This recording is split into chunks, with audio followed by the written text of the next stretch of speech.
انک انت العلیم الحکیم. طالبانو په دې حدیث کې راوي عمر ابن الخطاب العدوي القرشي رضی الله عنه ده. نو د عمر رضی الله عنه مناقب چې عمر رضی الله عنه څوک و، نو غواړو د عمر رضی الله عنه یو څه مناقب سره شریک. طالبانو عمر رضی الله عنه چې و چا ترې پوښتنه وکړله وایي تا ته ولې فاروق وایي؟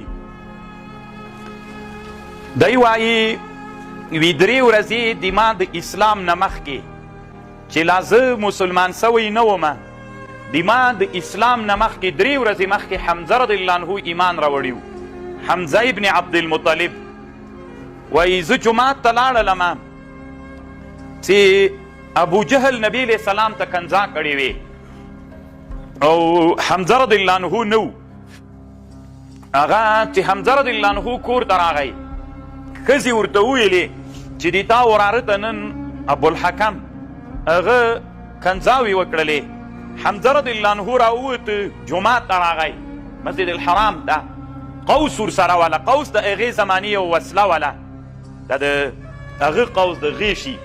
نو دا جومات ته چې راغی د جومات کې د قریشو حلقه ناسته وله او ابو جهل هم پکې و. نو ابو جهل په دا سر باندې ووهه، خو ابو جهل پوه سو چې حمزه رضی الله عنه چې راغی او څه شر یې اراده ده. نو چې راغی نو ډېر ابو جهل ورته ویلي یا ابا عماره، یعنې داسې څه دي ابا عماره، داسې نرمي ښودله. نو دا قوس یې ورته پورته که په دا سر یې ووهه، وینې ترنه راوبهېدې. نو دلته قریشو د دوی په مابین کې دا جنګ په قراره که چې داسې نه وي چې د مسلمانانو په مابین کې وینې تویې سي. او رسول صلی الله علیه وسلم دارالارقم کې و د خپلو صحابهو سره. نو د قریشو مشرانو کافرانو دا جنګ او قرار که د دې په خاطر باندې چې د دوی کافرانو منځ کې جنجال پیدا نه سي. نو حمزه رضی الله عنه چې ابو جهل ووهه له دې چې نه لاړه دارالارقم ته ورغی. هلته چې دارالارقم ته لاړه او اسلام یې راوړ، بس یو دم یې زړه کې بدلون راغی. نبی علیه السلام ته چې ابو جهل کنځا کړې وې په ده بده ولګېده، د انتقام واخیست، الله پاک یې ایمان نصیب وګرځو. د حمزه رضی الله عنه د اسلام 3 ورځې وتلي دي. د 3 ورځې نه وروسته الله عز وجل یو کار وکړ چې هغه روان سو. څه ورته وایي د عمر رضی الله عنه وایي ما اراده وکړله چونکې مجلس کې به د رسول علیه السلام ډېر یادېده چې دې نه ځان څنګه خلاص کړو، د مونږ دین ختموي، د مونږ مذهب ختموي، د مونږ د بودایزم او د بت پرستۍ دین د خطر سره مخ کوي. ما اراده وکړله چې زه له کوره راووتلمه او یو د بنو مخزومو د قبیلې یو سړی را سره مخ سو. دی چې کله ما سره مخ سو نو ما ته ویلي چیرې روان یې؟ ما ورته ویلي زه د صابي ته ورځم چې دا د پلارو د نیکه دین یې پرېښودلی، محمد رسول الله صلی الله علیه وسلم. وی چې سره مخ سوم هغه راته ویلې چې دا کار ته نسې کولی. وی ما ورته ویلې تم لکه چې دین نه اوښتلی وې، دا سړي سره چې زه مخ سوم دم له اسلام په دین مشرف سوی و. وی زه ورنه ما چې ورته ویلې چې ده باندې بده ولګېده عمر صاحب باندې. وی عمر رضی الله عنه راته وویلې چې لکه تم دین نه اوښتلی. خوشکه راته وکړه. ما ورته ویلې عمره ډېره خوشکه مه کوه، که د رښتیا دومره هغه ورسه د تا خور او د تاسې زوم چې خور دې ورته ناسته ده سعید بن زید دواړو ایمان راوړی. عمر رضی الله عنه ویلې رښتیا وایې ملو. عمر رضی الله عنه روان سو. د رسول علیه السلام عادت دا و کله به چې چا نوی ایمان راوړ هغوی نه به مخکې چې کومو صحابو ایمان راوړي قرآن به یې زده و، دا قرآن به یې بیا دوی ته ورزده کو. نو د عمر صاحب خور فاطمه بنت الخطاب او سعید بن زید چې دی میړه و د دوی زوم و، او خباب ابن ارت رضی الله عنه دا دلته ناست و. عمر صاحب چې غوږ ونیو کوټې ته ورغی کور ته چې هلته خلک قرآن وایي. نو دروازه یې وټکوله، غږ یې وکړه من فی الباب. عمر دومره هیبتي غږ و د عمر دا نوم عمر. نو عمر رضی الله عنه خباب ابن ارت په کور کې وجې کې پټ سو، ورننوت. دوی ډېر د ورخطایي نه هغه کوم لیکل چې په پوسته کې هغه زمانه کې قرآن لیکل سوی دوی د کوټې په منځ کې پرېښود، له ډاره ورخطا سول. چې ورننوت وي څه شی م ویلې، وي څه م نه ویلې. خو بالاخره سعید ابن زید یې راونیو، وینې یې که چې وینې یې که نو یعنې ویې وهه. خور یې ورنږدې سوله، ورته ویلې عمره نر غوندې مو ایمان راوړی، مونږ د لا اله الا الله په دې باندې مشرف سوي یو، د الله په توحید د نبی علیه السلام په رسالت باندې قول کوو. نو عمر رضی الله عنه کېناسته په کټ کې، چې کېناسته نو اسپارې ته ور فکر سو چې د کوټې په منځ کې پرته ده، نو ورغی هغه یې راخیستله، خور یې ورته ویلې لا یمسه الا المطهرون، د نجسو مردار یې دا مه مسه کوه. نو عمر رضی الله عنه وی فقمت فاغتسلت، زه پورته سوم ما غسل وکړ، فاخرجوا لي صحیفة فيها بسم الله الرحمن الرحیم، قلت اسماء طیبة طاهرة، بیا مې وی ځان سره ویلې دا پکې لیکلي وو طه ما انزلنا عليك القرآن لتشقى تنزيلا ممن خلق الارض والسماوات العلا. دا مې چې ویلې زړه کې مې داسې غټوالی راتله، ما ویلې من هذا فرت قریش، د دې نه قریش تښتېدلي چې نارې وهي چې نوی دین یې موږ ته راوړی. وی اسلام مې راوړ، غږ یې وکړه فأين رسول الله صلی الله علیه وسلم، چېرته د رسول الله صلی الله علیه وسلم؟ هغوی ورته ویلې دارالارقم کې ده.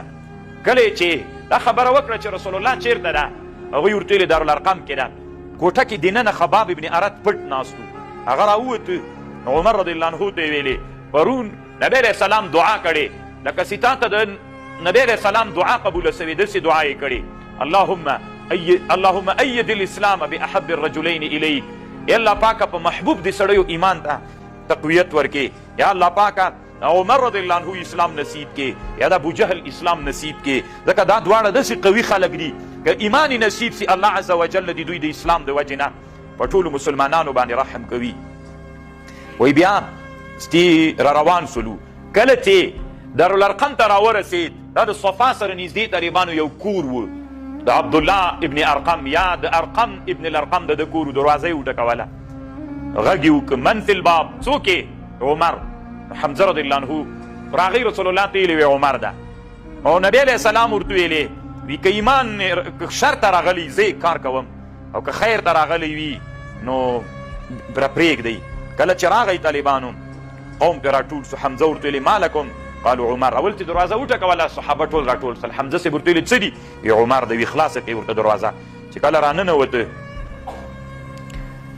نبی علیه السلام هم دا غږ واورېد، نبی علیه السلام هم کور ته راووت، ورته دغه کور کې و هغه هم راووت. نبی علیه السلام تشهد ویلې، تکبیر ویلې، ټول کور تکبیر ویلې. نبی علیه السلام د تکبیر غږ وکړ، ټولو د تکبیر ناره کړله، نو ایمان یې نصیب سو. کله چې ایمان راوړ لیدل ایمان سره مسلمانان خوشحاله سول، په دارالارقم کې د تکبیر غږ وسو. عمر رضی الله عنه نبی علیه السلام ته وی السنا علی الحق، موږ په حق نه یو؟ قال بلا یو. قال ففیما الاختفاء، نو پټ ولي یو. دوه ډلې ووتل د دارالارقم نه، دوه ډلې صحابه ووتل، یوه ډله د حمزه رضی الله عنه په مشرۍ سوله، یوه ډله د ده سوله، داسې په دوه لارو باندې ووتل او هغه ته راکته سول، څه ورته وایي بیت الله ته راکته سول. چې بیت الله ته راکته سول نو حمزه رضی الله عنه ورسره و، او تکبیرونه په کوڅو د مکې مکرمې کې وهل جهرن بیت الله ته. دا اول وارو چې الله عز وجل مسلمانان په جهري نارو د تکبیر باندې د بیت الله تاوسو طواف یې وکړ، او لامدغې ورځې نه نبي صلی الله علیه وسلم دته د فاروق لقب ورکړ، فسماني رسول الله صلی الله علیه وسلم الفاروق یومئذ وفرق بین الحق والباطل. په دې ورځ باندې د حق او د باطل په مابین کې جدایي راغله. نو دا اسلام د عمر رضی الله عنه او فاروق لقب چې الله ورکړ د همدې وجې نه ورکړ. یو عمر رضی الله عنه وی ما چې کله ایمان راوړ، دما د ایمان راوړلو سره سم وای. عمر رضی الله عنه وی ما چې کله ایمان راوړ، نو دما د ایمان راوړلو سره ما دا فکر وکړ چې تر ټولو نه سخت دښمن د رسول الله سلام څوک ده. دا مې ځان سره فکر وکړ چې د نبی علیه السلام ډېر دښمن په مکه کې څوک ده. وی فکر مې وکړ چې ابو جهل د نبی علیه السلام سره ډېره دښمني وله. وی قصدن ورغلم دروازې ته، دروازه مې چې وټکوله عمر رضی الله عنه ابو جهل راووته، ما ته ویلې یعنی فرحب بي، ما ته ښه راغلاست ویلې، په خیر راغلې. قال مرحبا واهلا بابن اختي، دی د دوی خوریای و طالبانو ښه. عمر رضی الله عنه د ابو جهل دوی خوریای و، داسې نږدې خوریای خو یې نه و، خو هغه یې ماماګان ول، که نه کله د قوم په لحاظ یو څوک ماماګان. قلت جئت لاخبرک، زه راغلی یم چې په یو شي دې خبر کړم. هغه ښه راغلاست ورته ویلې خوریایه څنګه راغلی؟ ورته ویلې یو خبر درته کوم اني قد اسلمت، ما اسلام راوړ، په دې مې خبرولې چې ودې سوځم. فضرب فضرب الباب في وجه دروازه داسې په زوره راپسې بېرته بنده کړه وقال قبح الله وقبح ما جئت به الله دې تاوم بد وګرځي الله دې تاوم هلاک یو هغه دین باندې چې ایمان راوړی الله دې هغه هم وایي هلاک ومې سوځاو یعنې دا اسلام د عمر رضی الله عنه پټ اسلام نه و اسلام د عمر رضی الله عنه داسې اسلام و چې په ښکاره باندې الله عز وجل د عمر رضی الله عنه په اسلام باندې مسلمانانو ته قوت ورکړ عمر رضی الله عنه په خلافت کې د مصر والی د عمر رضی الله عنه په مصر باندې والی عمر ابن العاص عمر ابن العاص والیو بیا یو څه خلک د مصر نه راغلل هغه ته راغلل عمر رضی الله عنه ته ورته ویلې ای امیره د موږ نیل یو عادت لري هغه دریاب نیل نه د طالبانو مصر کې یو بحیره ده بحیرة النیل د دې یو عادت ده چې وچ سي اوبه یې نه هغه کېږي بیا د خلکو ورته ویلې چې موږ داسې عادت لرو یو نجلۍ چې وړه وي نو هغه مونږ مور و پلار راضي کړو هغه ته ښه کالي ور واغوندو ډېرې پیسې مور و پلار ته ورکړو بیا هغه دریاب نیل ته ور واچو دا د مونږ د پخوانه عادت ده چې ور وایي چې ژوندی هغه یې ویسي مړه سي نو بیا الله عز وجل د دریاب نیل روان کړي دریاب نیل مو په دې عادت کړی ده دغه عادت دې مونږ په بحیرة النیل کې ده نو عمر د خلک خو د مصر عمر ابن العاص ته راغلل ورته ویلې چې د دغې میاشتې 12 ورځې تېرې سي موږ داسې کوو مخکې د خو یې عادت و چې کله فتحه د مصر راغلله دوی اوس بیا اراده درلودله چې دا عمل تکرار کړي خو چون اسلام راغلی و نو عمر ابن العاص ورته ویلې چې اسلام څه ده ان الاسلام یهدم ما کان قبله بیا ورته ویلې تاسې لږ صبر وکئ بیا طالبانو عمر ابن العاص عمر صاحب ته خط راولېږه چې دلته داسې پېښه سوې ده د مصر خلکو مخکینی عادت و یوه نجلۍ به یې وړه نجلۍ به یې د مور و پلار نه واخیستل هغوی به یې راضي کړل او بیا یې داسې معامله ورسره کوله د تا څنګه خوښه د عمر ابن العاص ته یې ویلې نو عمر ابن العاص خط راولېږه عمر صاحب ته عمر رضی الله عنه چې دا خط ورته ولیکه چې بلکل حق دې ورته ویلي دي دا خبر چې تا ورته کړې چې اسلام پخواني ناروا عادتونه نه مني نو دا ړنګ کا هدم یې کا ما تا ته یو خط در ولېږه وړکی خط یې ور ولېږه د خط سره یې بل وړکی خط ور ولېږه بیا ورته ویلې دا دریاب نیل ته ور واچوه دا خط چې د ما خط در ورسېده او دا خط راواخله بحیرة النیل ته یې ور واچوه کله چې طالبانو عمر ابن العاص ته له مدینې منورې نه عمر صاحب خط ور ولیکه نو په خط کې لیکلي ول من عبدالله عمر امیر المؤمنین الى نیل اهل مصر دا عنوان طالبانو د خط طالبانو د عمر رضی الله عنه دغه لوی کرامت دا و چې خط یې دریاب ته ور ولیږه اوبو خط عمر رضی الله عنه پیژانده خبر دغه جې کې ده طالبانو تاسې دې په دې پوه یې اوبو ته م الله علم ورکړی ما ترجمه کې یو تحقیق کړی و یې غربیانو هغې باندې نقدونه کړي وو بې علمه غربیانو اما طالبانو د علم د هغه له لحاظه بالکل اوبو کې افهام و تفهیم ستا ده که نه وایي طالبانو عمر صاحب عنوان د خط داسې ولیکه من عبدالله عمر الى من عبدالله عمر امیر المؤمنین الى النيل اهل مصر اما بعد فان كنت تجري من قبلك فلا تجري په مخکینۍ طریقه باندې که جاري کېدلې نیله مه جاري کېږه وان كان الواحد القهار يجريك که یو الله دې جاري کوي فنسأل الله الواحد القهار ان يجريك او که الله واحد القهار دې جاري کوي بیا جاري سه چې دا یې پکې واچوله د دوی هغه د اختر د ورځې نه یو ورځ مخکې وقد تأي اهل مصر للجلاء والخروج من د مصر خلک دومره خفه ول لکه د اوبې وچې سویولې او هلته هغه عادت عمر بن العاص نه پرېښودل دې خلکو له دې نه کډې بارولې وچکالي وله چې دا خط یې ور ولیږه فاصبحوا يوم الصليب وقد اجراه الله 16 ذراعا په یوه شپه باندې 14 ګزه اوبه د دریاب نیل راپورته سولې وقطع تلك السنة السوء عن اهل مصر دغه بد عادت الله عز وجل د مصر له خلکو نه ختم کړ نو الله عز وجل عمر رضی الله عنه ته داسې یو لوی کمال ورکړی عمر رضی الله عنه طالبانو ډېر مهیب سړی و داسې هیبت پکې و یو ورځ حجام طالبانو موږ تاسې اوس څوک خلیفه ورته وایو څوک ډم ورته وایي که نه دا کلي کور کې چې د انسانانو سرونه جوړوي څوک خلیفه ورته وایي څوک ډم ورته وایي دغه خلیفه او ډم څه ده دې ته عربي کې حجام وایي ښه حجام کسب الحجام نو د حجام یو ورځ عمر رضی الله عنه سره ناسته د عمر رضی الله عنه ویښتان یې کمول عمر رضی الله عنه وټوخل داسې وټوخل چې ویې ټوخل نو طالبانو حجام بیا اوداسه سو یعنې دا ټوخېدانه طالبانو هغه داسې ورخطا سو دوه ترنه ووته نو چې هغه سو بیا عمر رضی الله عنه 40 دیناره ورکړل شرمېدلی و که نه نو عمر رضی الله عنه بیا چې کله د ده ویښتان یې جوړ کړل بیا 40 دیناره ورکړل دومره هیبت په عمر رضی الله عنه کې الله عز وجل اچولی و عمر رضی الله عنه طالبانو یو ورځ د جمعې ورځ ده د مسجد نبوي په منبر د رسول الله صلی الله علیه وسلم باندې خطبه وایي. عمر صاحب یوه ډله جهاد ته لیږلې. د دې جهاد مشر ساریه ابن زنیم نومیږي، دی مجاهد ده، صحابي ده. دغه ساریه ابن زنیم یا زنیم دا نهاون ته لیږلي دي. نهاون ته به عراق العجم ویلې، اوس د ایران په حدودو کې راځي، په جغرافیه د ایران کې ده. نو هلته یې سړی لیږلی ده. عمر رضی الله عنه د جمعې خطبه وایي. یو دم دښمن مسلمانان مخ طرف ته متوجه دي، دښمن یو دم شا طرف نه راغی. چې دښمن شا طرف نه راغی په مسلمانانو باندې، نو عمر رضی الله عنه دلته خطبه ویلې.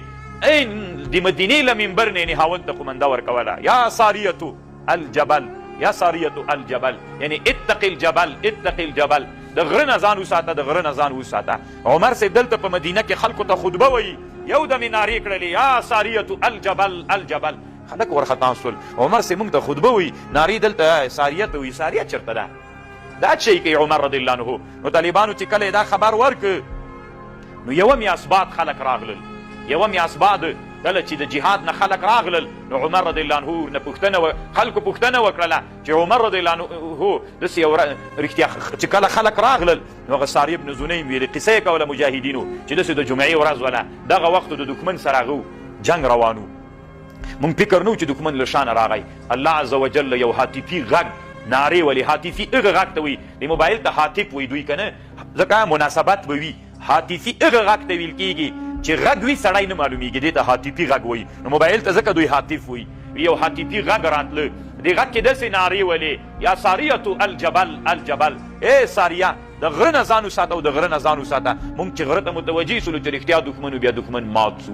نو مدینې خلکو ویلې چې دا غږ خو هغه غږ و چې عمر رضی الله عنه له دې جنه د جمعې په ورځ باندې د خطبې د جمعې کې نارې کړلې چې یا ساریة الجبل، یا ساریة الجبل. طالبانو دا خبره ډېرو کتابونو د علم حدیثو د تاریخ کتابونو کړې ده. دلته علامه علاء الدین علي ابن المتقي ابن حسام الدین الهندي کنز العمال کې له اصابې ابن الحجر نه نقل کړی او دی لیکلي اسناده حسنون. د دې خبرې سند حسن ده او په ډېرو نورو سندونو باندې بیا نقل کړي، خو مې د یو هغه درته نقل کړی. نو الله عز وجل عمر رضی الله عنه ته داسې یو لوی منقبت نصیب کړی و. عمر رضی الله عنه چې و طالبانو څومره صحابه و چې د مدینې نه د مکې نه مدینې ته هجرت کړی ده، یا یې د مکې نه نورو خواو ته هجرت کړی ده. هجرت مختفیاً و، په پټه باندې هجرت کړی ده. اما عمر رضی الله عنه هجرت پټ نه ده کړی. عمر رضی الله عنه توره واچوله او توره یې واچوله، خپل قوس یې راواخیست او ځان سره یو څو غیشې لاس کې ونیول. بیت الله ته ورغی. د بیت الله د څنګ ته اشراف د قریشو ناستو، د و طواف وکړل، 2 رکعاته لمونځ یې وکړه له مقام ابراهیم سره. پس له دې نه یو ته ورغی او داسې ورته ویل شاهت الوجوه، مخونه مو الله وسوځوه. من اراد ان تقتل امه ويتم ولده وترمل زوجته فلقيني وراء هذا الوادي. هر یو ته ځان ته ورغی، ورته ویلې که څوک غواړي چې مور یې بوره سي، بوره مور ښځه ته وایي چې زوی مړ سي، که څوک غواړي چې زوی مور یې بوره سي، بچی یتیم سي، ښځه یې کونډه سي، ما سره دې د دې دشتې چونکې دوی حرم ته احترام درلوده، د دشتې ته دې ما سره سي. فما تبعه منهم احد، هېڅوک هم ورته راپورته نه سول له مجلس. بس طالبانو د هجرت په لاره باندې مدینې منورې ته روان سو. الله عز وجل داسې یو هیبتي انسان جوړ کړي او رښتیا هم طالبانو ډېر خوند کوي، مناقب یې دومره خوند کوي که نه، ډېر صحابه تېر سوي. خو الله عز وجل دې ته یو ځان ته منقبت ورکړی. ولې ورته امیر المؤمنین وایي. طالبانو مخکې به د عمر رضی الله عنه ابو بکر صدیق د رسول الله خلیفه رضی الله عنه. کله چې ابو بکر صدیق رضی الله عنه د رسول الله خلیفه سو، بیا به یې دته خلیفة رسول الله ویلې.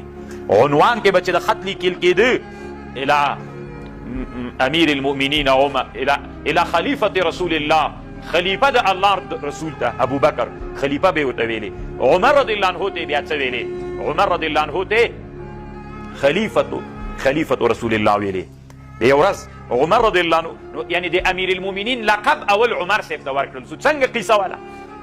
عمر رضی الله عنه هغه ته خط ولیږه د عراق والي ته خط یې ورولېږه چې ما ته 2 قوي سړي راولېږه. دا 2 قوي سړي دي چې ما ته راولېږل، زه به د عراق د حالاتو په اړه ترې پوښتنه وکړم چې عراق کې څنګه حالات دي. خط یې چې ورولېږه نو د عراق والي 2 نفره راولېږل، یو لبید ابن ربیعه العامري او یو عدي ابن حاتم. دا دواړه چې را روان سول هغه ته راغلل مدینې منورې ته. دې وخت کې طالبانو د عمر صاحب دروازوان عمر ابن العاص ده، یعنې چې کله کوټې ته راننوځي باندې د دروازوان عمر ابن العاص ده، عدي ابن حاتم او لبید ابن ربیعه عامري دوی دواړه دلته ناست دي. راغلل چې راغلل نو عمر ابن العاص دی ویلي مونږ اراده لرو چې امیر المؤمنین سره ووینو.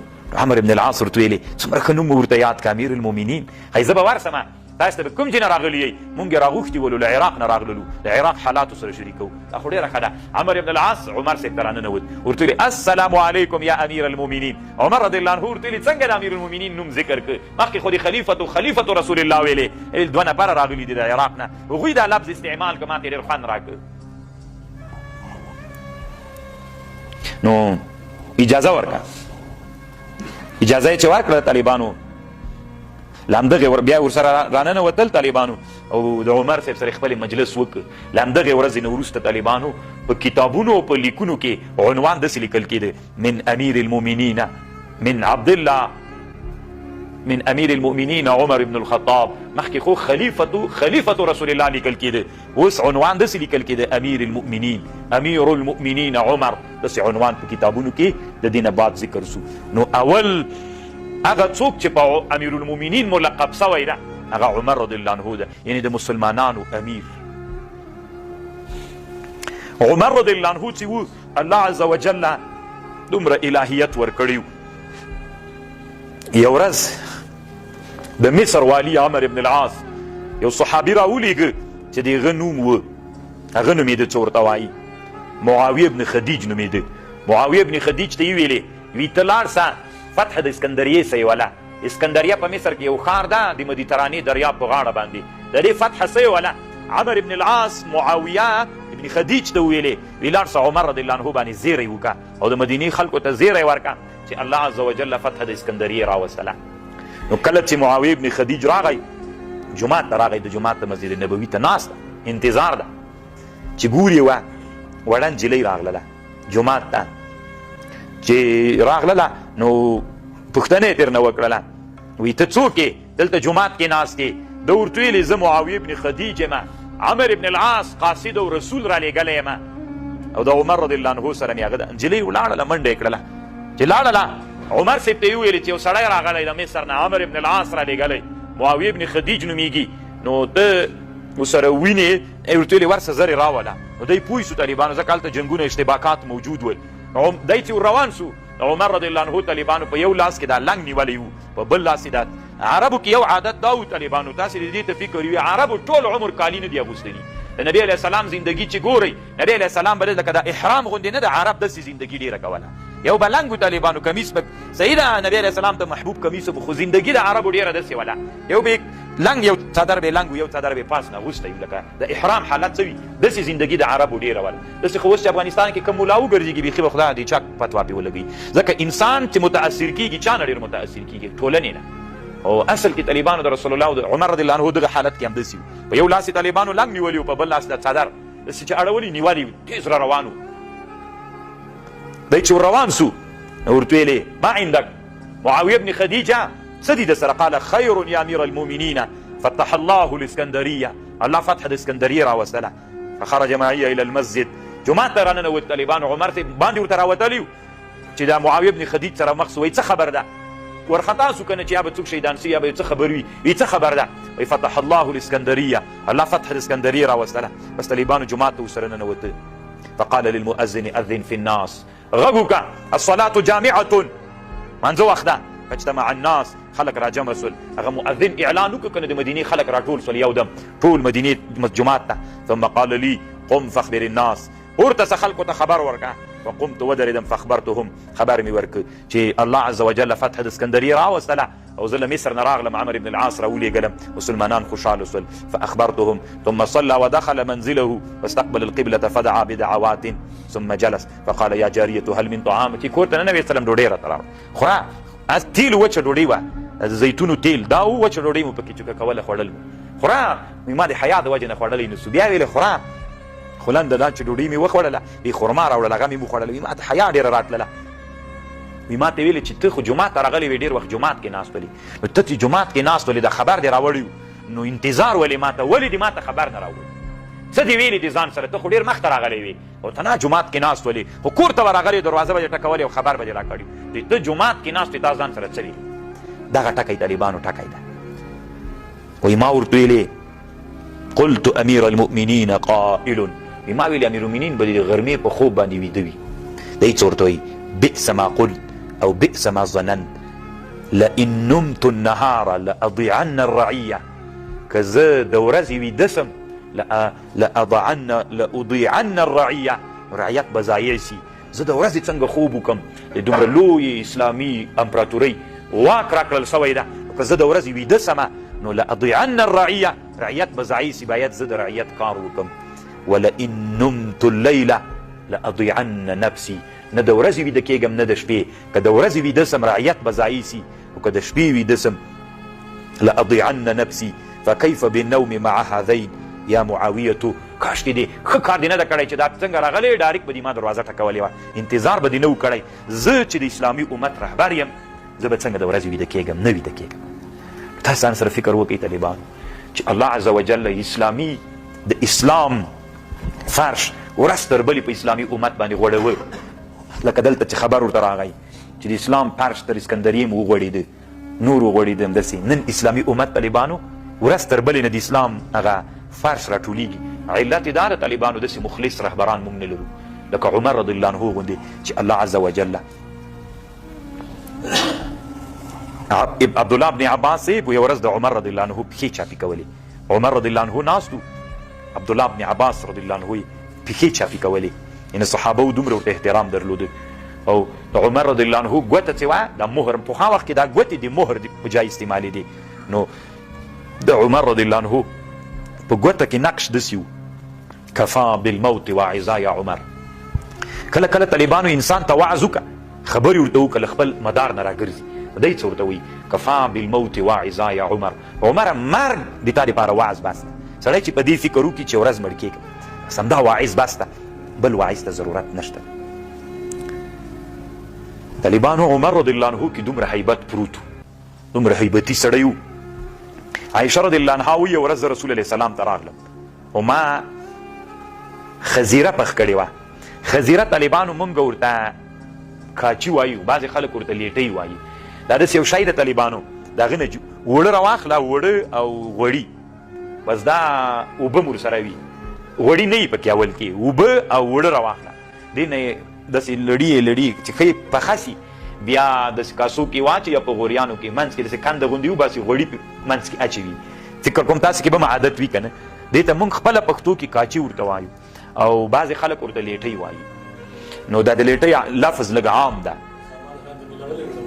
بس دغه شی طالبانو نو دا یې دا وایي ما پخ کړې وله او نبي علیه السلام ته مې راوړله ما سعودي رضی الله عنها ته وویلې کولي سوده رضی الله عنها هم ناسته وه ما ورته ویلې وخوره نبي علیه السلام هم هغې نه خوړله وایي ما ورته ویلې یا به یې خورې یا دې مخ پې ککړومه یعنې نه یې خورم ستې مې په دې کاچي کې لاس ور واچو د دې مخ به مې ککړ پکړ کړو نبي علیه السلام وخندل خندل یې چې که نه د دې مخ داسې په هغه باندې په کاچي ککړ پکړو نبي علیه السلام خندل را او بیا نبي علیه السلام وایي زه ونیولمه زه یې ورته ونیولم هغه ته یې ویلې سعودي رضی الله عنها ته یې ویلې چې اوس نو ته لاس پکې کا بېرته دې وار له هغه نه واخله هغه خو زړه ښځه وه عایشه رضی الله عنها خو ځوانه وه وایي ته دا لاس پکې کېږده چې لاس پکې کېښوده نو هغې راواخیسته ورته وایي وایي ته یې اوس مخ ولړه ورباندې نو هغه یې چې نبي علیه السلام عایشه رضی الله عنها ورته ونیوله سعودي رضی الله عنها چې لاس پکې واچو چې د عایشې رضی الله عنها مخ یې ورباندې هغه کو ککړ کړو باندې دلته عمر صاحب تېرېده باندې تېرېږي دا معامله د رسول الله ده سعوده رضی الله عنها ده او عایشه رضی الله عنها ده عایشې خو د سعودي مخ ککړ کړ نو سعودي رضی الله عنها نبي علیه السلام هغه ته ویلې سعودي ته وایي زه به عایشه رضی الله عنها درته ونیسم ته اوس مخ ککړ کړې چې مخ پې باندې ککړاو نو هغه دلته تېرېږي عمر فمر عمر فناده یا عبدالله داسې نارې ولې ای عبدالله نو دوی داسې فکر وکړه چې لکه عبدالله بن عمر دلته راننوځي فظن النبي انه سيدخل لکه موږ کور ته راننوځي فقال قوما فاغسلا زر جګې سي مخونه مو ومینځئ. قالت عائشه وی فما زالت اهاب عمر لهیبة رسول الله صلی الله علیه مخکې مې زړه کې د عمر نه دومره هیبت نه و.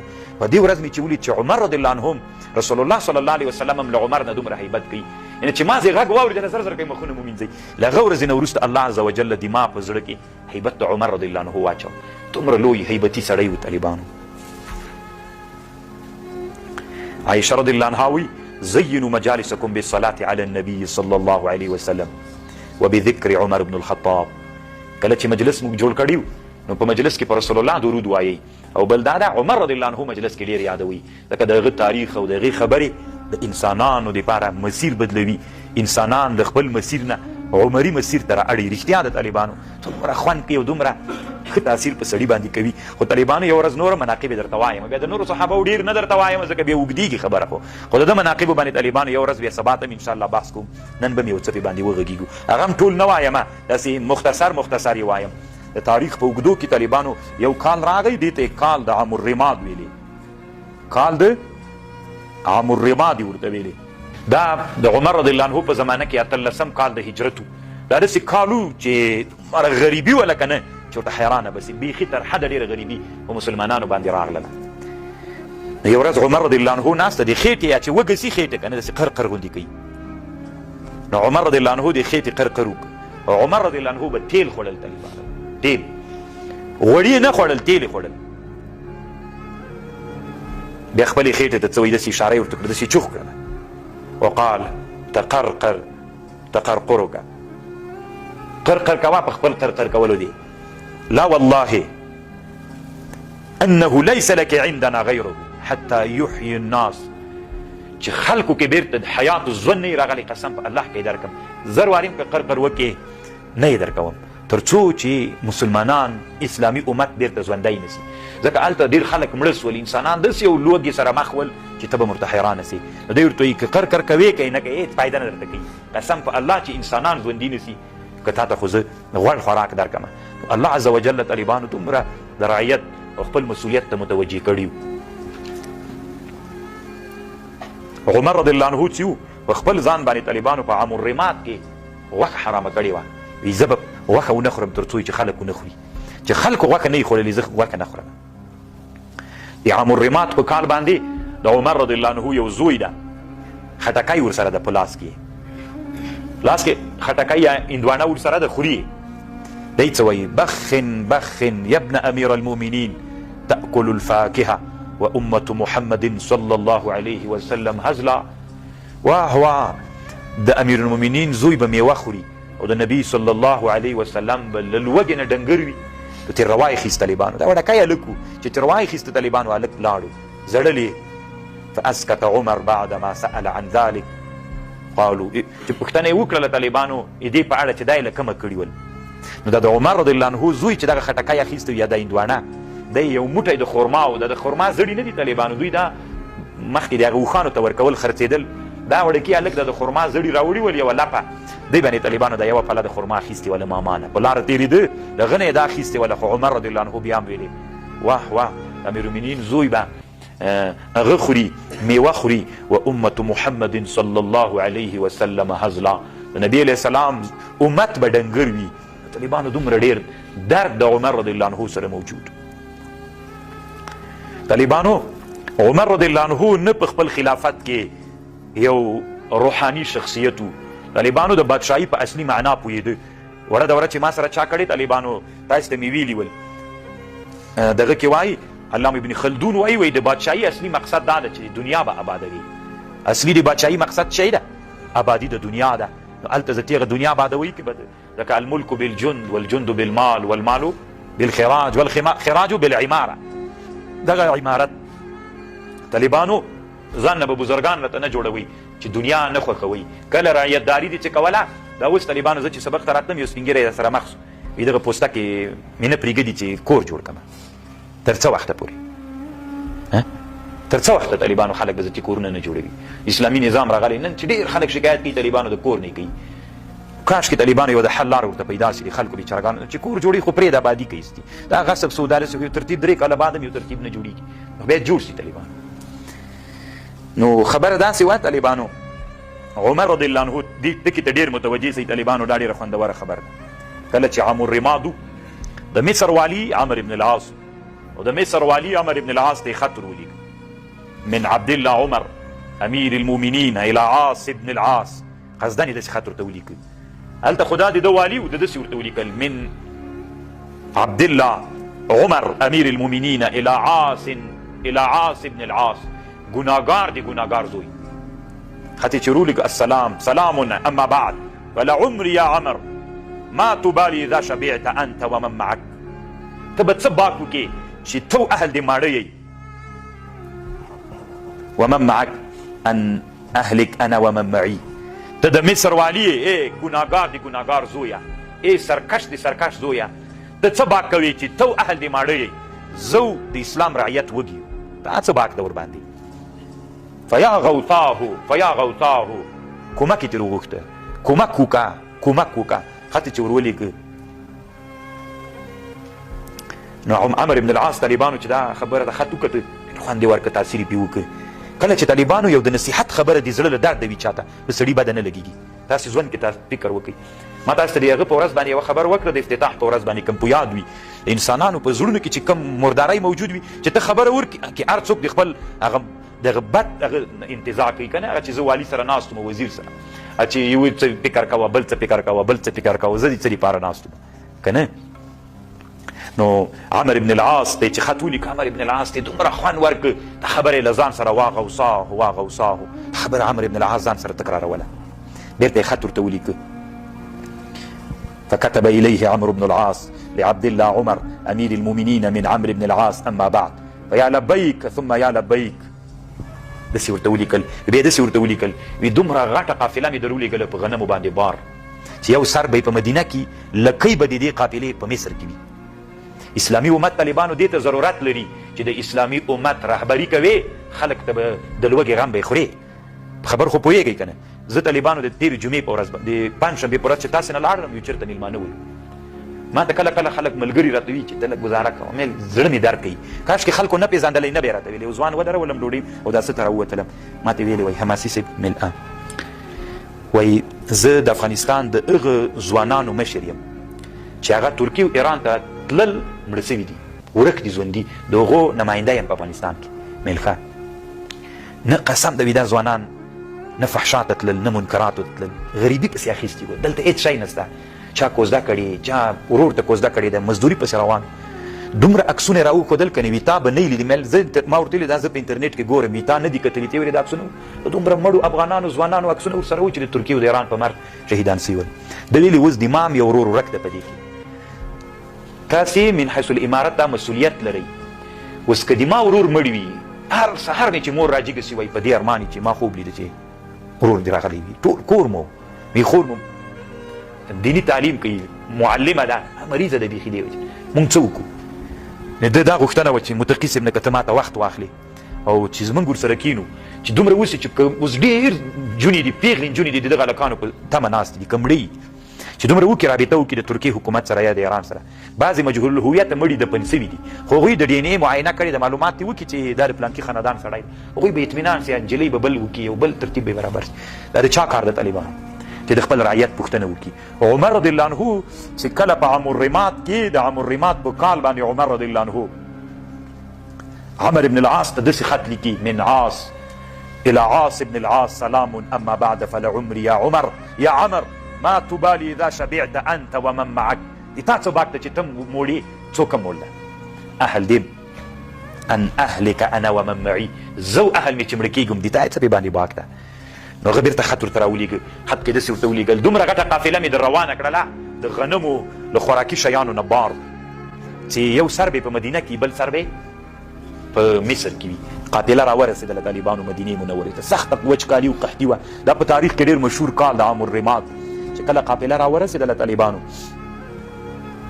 نو عبدالرحمن بن عوف، زبیر بن العوام، سعد بن ابي وقاص، دا عمر رضی الله عنه مشران مقرر کړل وي د مدینې منورې او د چاپېر چې څومره ساحې دي د اسلام چې د غریبي ځپلي ول د ټولو باندې دغه یو بار د اوښ ورکوي، یو همدغه اوښ هم د دوی دا بار هم د دوی په دې هر اوښ باندې یې داسې منظمې کړي خوراکي شیان هم ول بسترې و بړستنې پرشونه مور باندې ول او هغه مور باندې و څه ورته وایي خوراکي شیانو د غنمو حبوبات سیوار یې وړل ورته ویل طعام دیم د دوی سي د اوښان دیم د دوی سي حلال دي کې غوښې دي وخوري ټول د مدینې منورې خاندانونو ته یو یو الله عز وجل ورسو کله چې ورسو او بیا ورته ویل یا عمر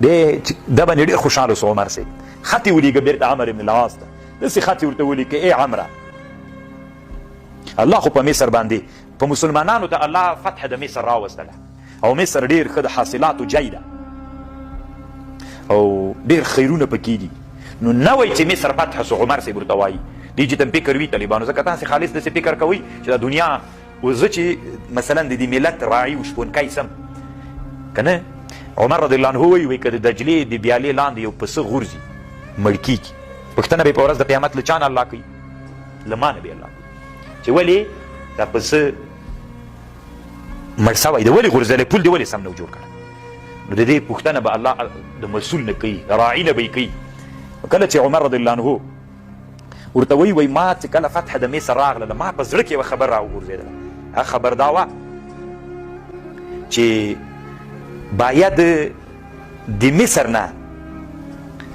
حرمینو ته د خوراکي شیان چې راوړي نو د دې راوړل خو په شا باندې ډېره سخته ده ځکه له مصر نه تر مدینه او تر مکې ډېر مزل ده نو وی ما داسې وویلې چې دا بحر قلزم دلته طالبانو د مصر او د جدې په مابین کې بحر قلزم ده که نه دا فرعون چې کې غرق سوی یو خواته مصر د افریقا ده دې خواته بحر قلزم ده جزیرة العرب شروع کېږي نو وی ما داسې ځان سره وویلې په هغه وخت کې چې فتح راغله چې له مصر نه د دریاب نیل دا راوچیري او دا دریاب دی چې راوچیري چا سره وصل کې بحر قلزم سره نیل له چا سره باید وصل سي بحر قلزم سره چې د مصر نه کشتۍ کې بار واچوي بحر قلزم ته راوړي او بحر قلزم نه لنډ حرم ته راوړي حرم ځکه جده خو بیا هغه ته نږدې ده حرم ته مکې مکرمې ته یو نیم ساعت مزل د طالبانو موټر کې نږدې ده نو ما دا اراده کړې وه چې نوې فتح راغلې وه اوس مې په دې باندې تا ته خبر درکوم ته مشوره وکړه ملګرو سره دی طالبانو دغه د کانالونو ویستل طالبانو اسلامي امت ته دا د رعایت دا د اسلامي امتونو یو اصل د باید وي کی که څوک داسې وایي چې مثلا د قوشتېپې کانال که نه بعضې ملیانو نه خبرې کله کله راوځي چې د قوشتېپې کانال اسلام کې نشته ده لالو د ملا کار ملایي ده کله ملا چې رعیتداري ته ورغی بیا به دی د چا کار کوي دی به د قوشتېپې کار کوي طالبانو خلیج دې ته طالبانو خلیج امیر المؤمنین وي کتاب طالبانو چې دا قصه لیکلې ما معنون ګرځولی خلیج امیر المؤمنین دې ته خلیج د امیر المؤمنین عمر صاحب وي نو کله چې طالبانو عمر رضی الله عنه خبر ورته وکړه چې تاسې په دې مشوره وکړئ مشوره بیرته ما سره شریکه کړئ عمر ابن العاص چې د مصر خلک راوغوښتل نو هغوی ورته ویلې چې که دا کار وکړو نو داسې نه وي چې د دریاب څنډه راماته سي او ټول مصر غرق کړي نو مشوره په دې وسوله چې نه یې کوو نو بیا طالبانو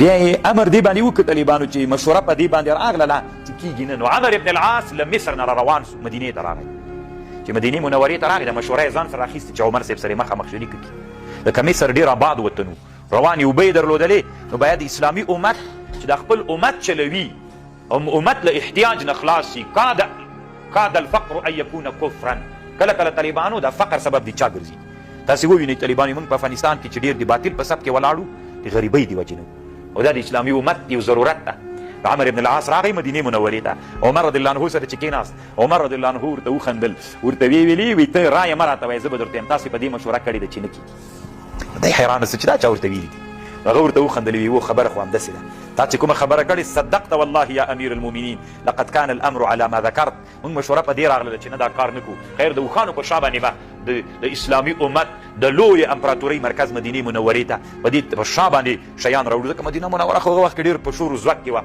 انسانان ټول عاصمي و پایتخت ته راجمع کېږي که نه فقال له عمر انطلق يا عمرو بعزيمة مني بیرته لاړ شه مصر ته او د ما دغه عزیمت و قصد دا به خامخا عملي کوي حتى تجد في ذلك من لا يأتي عليك الحول حتى تفرغ منه ان شاء الله چې نن نه لاړې کال به پوره سوی نه ته به دا کانال پوره کوې یو وخت کار کې به پوره کوې نو له فسطاس نه طالبانو تر بحر قلزم پورې مصر کې یو ښار د فسطاس ورته وایي له فسطاس نه به دریاب نیل راغوچوې بحر قلزم سره به یې وصل کوې څه ورته وایي انطلق یا عمر بعزیمة مني حتى تجد في ذلك ولا يأتي عليك الحول حتى تفرغ منه إن شاء الله. فانصرف العمر وجمع لذلك من الفعل کارکنان را جمع کړل وما بلغ منه ما أراد او څومره چې طالبانو پیسې غواړي هغه. وحفر الخليج الذي في جانب الفسطاط الذي يقال له خليج أمير المؤمنين فساقه من النيل إلى القلزم فلم يأتي الحول حتى جرت فيه السفن. یو کال وتلی نو چې الله عز وجل به د دریاب نیل نه بحر قلزم ته کشتۍ په دغه کانال کې روانې سوې تلې ورتلې. بزرګه مولا دا تنا بزرګي نه ده چې ته تسبیح واړوې. بزرګه مولا دا تنا بزرګي نه ده ته چې کله راعي د اسلامي امت سولې ته به راعي د خپل امت لاغه نه خلاصوي، له فقر نه به خلاصوي. عمر بن العاص چې د حرمینو انسانان د فقر نه خلاصول نو دغه زمانه کې طالبانو له بحر نیل بحر قلزم سره وصل. فحمل فيه ما أراد من الطعام إلى المدينة ومكة فنفع الله بذلك أهل الحرمين وسمي خليج أمير المؤمنين. ثم لم يزل يحمل فيه الطعام حتى حمل فيه بعد عمر بن عبد العزيز ثم ضيعه الولاة بعد ذلك فترك وغلب عليه الرمل فانقطع فصار منتهاه إلى ذنب التمساح من ناحية الطحاء قلزم. بیا طالبانو د عمر بن عبد العزيز تر زمانې پورې دغه هغه چې وه دا بحر چې دوی جوړ کړی چې دا وصل یې کړي د بحر نیل یې له بحر قلزم سره وصل کړي. د عمر بن عبد العزيز تر وخته پورې په دې کې کشتۍ به تلې ورتللې. بیا وروسته د مسلمانانو امیرانو چونکې دا وطنونه ډېر ریګستانونه دي دا ریګونو به د هغه ور وړلې بېرته دا ډک سوی د اوس نشته فی الحاله طالبانو که نه. یعنې د مسلمانانو خلیفګانو وروسته زمانه کې د دې سم غم ونه خوړ کاش کې بېرته ریګونه نه وی ترنه ډک کړی دوی چندان غم ونه خوړ هغه بېرته ډک سو. نو عمر رضی الله عنه نه طالبانو باید سیاست ولي مزده سي. سیاست ولي دا وله طالبانو چې بادشاهي عبارت له چا نه ده له عمارت نه هم د ته به ابادۍ کوې چې کله ابادۍ دې کوله طالبانو هغې کې عدل و دا شیان به ځکې راځي بس.